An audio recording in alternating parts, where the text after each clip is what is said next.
Namaste everyone. We are still locked down. Lockdown is meant for the virus to slow down. As a nation, we have done reasonably well on this front. Even now, we must strive to stay united as one, to respect the recent extension of lockdown which happened. Of course, this is to ensure that we live, and we live in good health without being infected. But we cannot ignore the cost which comes in form of the big economic shock to our nation. The biggest distress has happened to the lowest strata of our ecosystem, the daily wage workers. We must be thankful, we are grateful to all those top business houses and individuals who came forward with the generous hand of support for the welfare of these poor people. But that is a temporary solution to the big problem. Even after the pandemic is over, we won't be able to revive back the economy just like that. The world of business is not going to be same even after the business of virus is over. The entrepreneurs especially have to take tough decisions, will have to handle complex situations, will have to make innovative systems, and all this is going to be very challenging, very demanding. This all will ask for enhanced capacity of entrepreneurs. It's a known fact.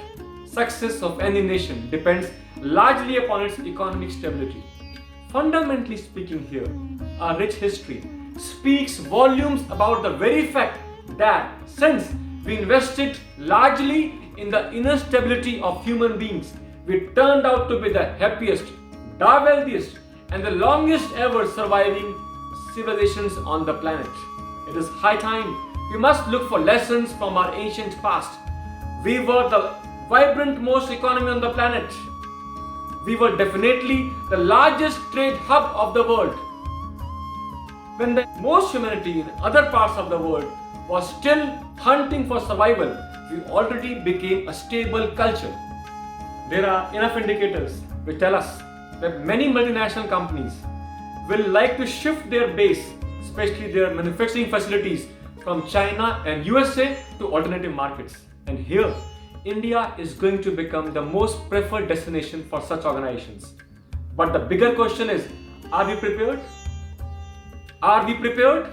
Especially the entrepreneurs, the business people, are we prepared to handle this? Because this is going to ask enhanced capacities.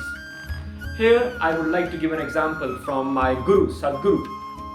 Suppose you drive a car and you take this routine car of yours to Formula F1 track. Even if you give full throttle, even if you drive full speed, no wonder will happen. At the best, in half an hour, all the four tires, all the four wheels of the car will go in four different directions and the engine will burst. What is required first is we must enhance the capacity, the engine capacity of the car before we enhance the activity of the car.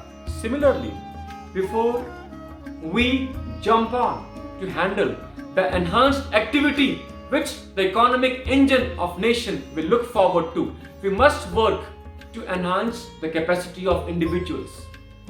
No, I am too small to be called as teacher, remotely a guru, not even a scholar. I am just an entrepreneur and a spiritual seeker, and I must tell you, need of the hour is that we must work to enhance our inner capacities. We must look for methods, we must look for tools, we must look for those scientific methods, those spiritual tools which really worked wonders. You know, thousands, tens of thousands, hundreds of thousands would risk their lives just to come to this piece of land, India, Bharat. Why? Because we were the magnet. We were the magnet. We were the richest land on the planet in terms of culture, in terms of business and whatnot. It is high time we must revive those methods. For many years, I have been planning to come out with a structured platform which I could use to share my insights and my learnings out of my experiences with others, which could further help them build an enhanced life and a better livelihood. Finally, this lockdown could make that possible, and I humbly announce the birth of my new initiative called Niti. This is Niti, a school for life and livelihood. If I call myself an entrepreneur, यदि मैं खुद को उद्यमी कहता हूं, तो मैं समझता हूं यह मेरा स्वधर्म है कि मैं इस देश की जान और जहान दोनों के लिए प्रयत्न करूं. Spirituality in modern times is often misunderstood as some disability. But let me share with my own experience. Because of the spiritual tools which I received from my master Sadguru, the yogi of highest order living on the planet today, my experience of life is far more intense than ever before. This is a huge responsibility on the shoulders of we, the entrepreneurs, to bring back the economic health of the nation. Let us all strive to cultivate our body, our minds, our emotions and energies to the highest level, so that once the lockdown is over, we must give our best to bring the distorted health of the nation back to normal. We cannot expect the bigger flowers and better fruits till the time we work on the inner roots here, because I am the beneficiary myself, and there are millions of such beneficiaries living on the planet who can tell you, who can testify, this is high time. We must pursue inner engineering, given as a course, as a well-structured program by Sadguru. We, the entrepreneurs, need this more than ever before. This is an obligation on part of entrepreneurs to strive to bring back life and livelihood back to the nation. Thank you so much.